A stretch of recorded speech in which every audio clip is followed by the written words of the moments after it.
Hey everybody, it's April Henry back for my 21st Facebook Live. Sorry I was a little late.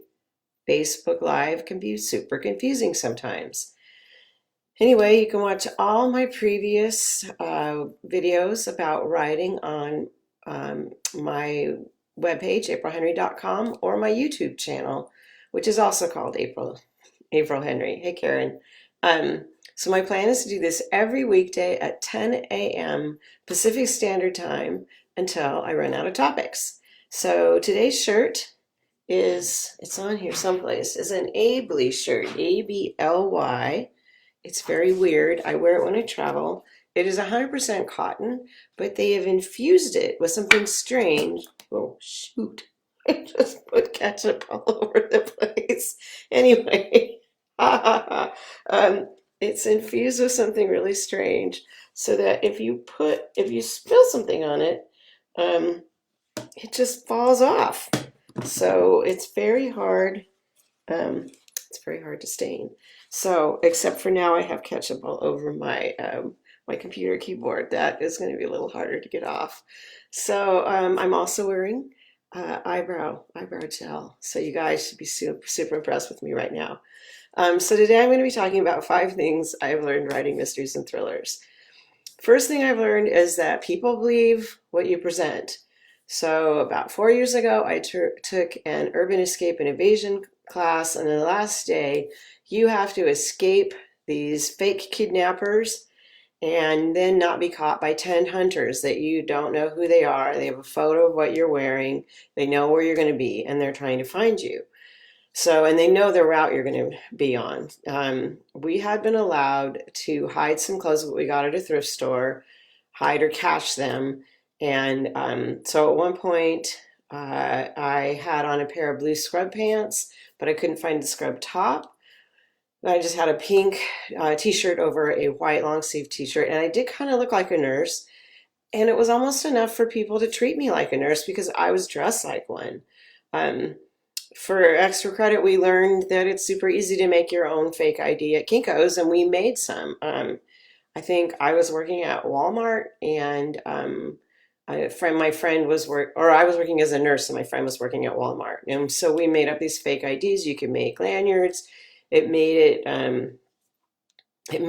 so that I'm very cautious now. If someone shows me some ID, I'll think to myself that I can make that myself. It's very easy.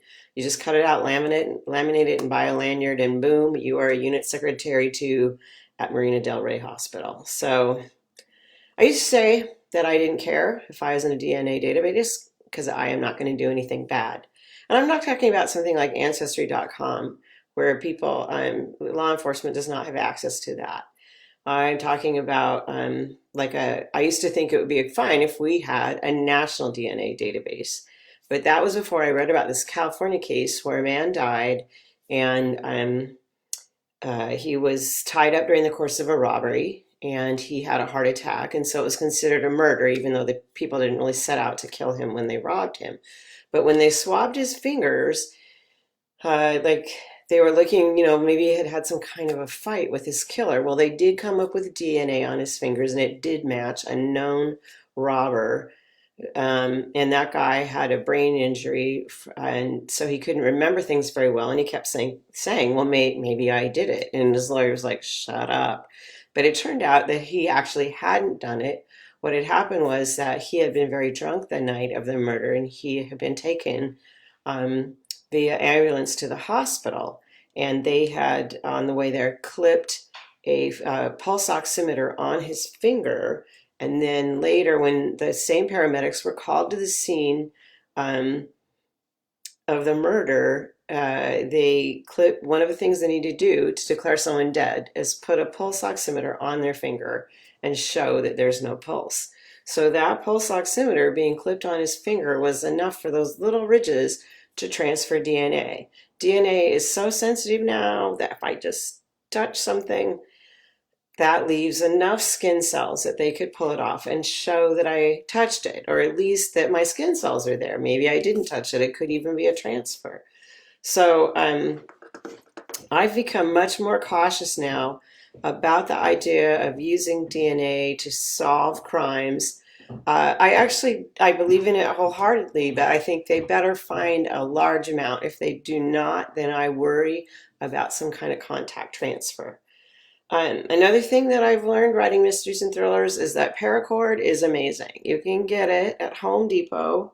Um, uh, I have some here. I'm not sure how accessible it is to me, but it's just like a stretchy cord.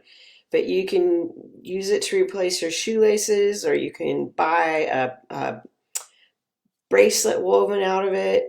And if you are tied up with zip ties or zip ties, sorry, duct tape or rope, you can actually saw your way through out of that by putting it on making loops and putting the loops on the ends of your toes, leaning back and pedaling in the air, and having that be around your wrist, and it saws through whatever is around your wrist. You can also use paracord for lots of things. If you're like lost in the wilderness, you could use it to make a tent. You could use it to lash things down. Another thing I've learned is that if you do not look upset, people won't get involved and they will not ask questions. So I have done lots of things where I have done something odd and people will not ask if you do not look unhappy. So um, Jan Lawson is commenting, DNA solving crime can be a real minefield of mistakes. I don't, I shouldn't say that. Maybe I've made it too strong. I'm just saying that if they are relying on a teeny tiny amount of DNA and saying this proves that that person killed someone, there is possibilities that it has been transferred from something else, and that the DNA, it's not always 100%. I guess I would just say not always 100%. So I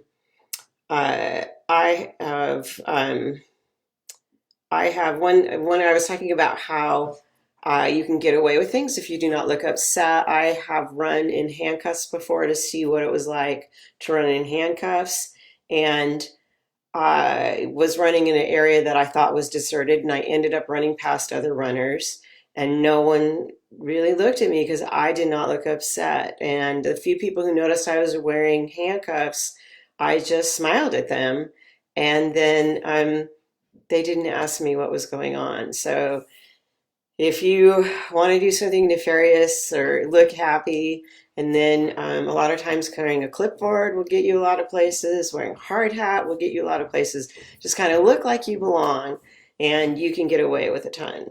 So I've also learned that handcuffs can both be simple and hard to get out of.